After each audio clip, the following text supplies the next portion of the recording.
This corruption of perfection creates the most chilling villains because it suggests that anyone with sufficient intelligence and opportunity might walk the same path. Light's story forces us to confront an uncomfortable question. How many of us would make different choices if we possessed his power and his certainty? Intelligence seems to breed psychosis, but trauma shapes its expression in fascinating ways. Powder possessed the same brilliant mind as Light, but her path was carved by loss, abandonment, and circumstances completely beyond her control. At 9 years old, she wired explosive devices with hex-tech crystals that could have leveled city blocks. She decoded the arcane using runes in days, something that took Jace and Victor months to achieve. Her technical genius rivaled that of Piltover's greatest inventors. Her genius emerged from desperation rather than privilege, forged in the crucible of survival. Every innovation was born from necessity, every breakthrough motivated by the fundamental need to prove her worth to the people she loved. Dead parents she never knew, murdered before she could form memories of their faces. Life in the slums of Zorn, where children learn to steal before they learn to read. These experiences shaped her worldview long before the final tragedy that created Jinx, teaching her that love was conditional and safety was an illusion. Powder's inventions were merely desperate attempts to contribute something valuable to her makeshift family. When Milo called her a jinx, when Clagger looked at her with pity instead of respect, when Vi protected her from situations she wanted to help solve, each interaction reinforced her deepest fear that she was more of a burden than a blessing, more of a liability than an asset. The heist that changed everything wasn't meant to be catastrophic. It was supposed to be simple. Get in,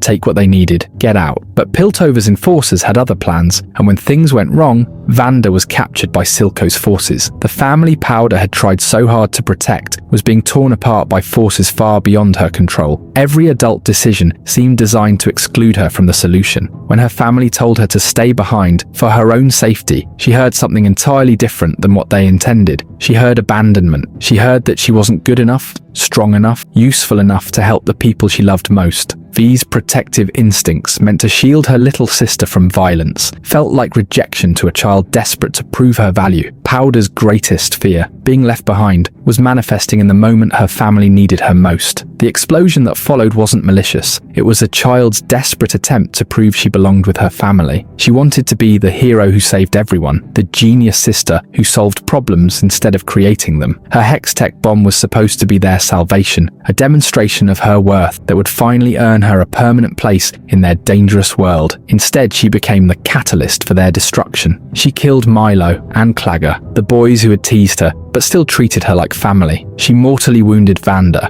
the only father she'd ever known, whose gentle strength had been her anchor in a chaotic world.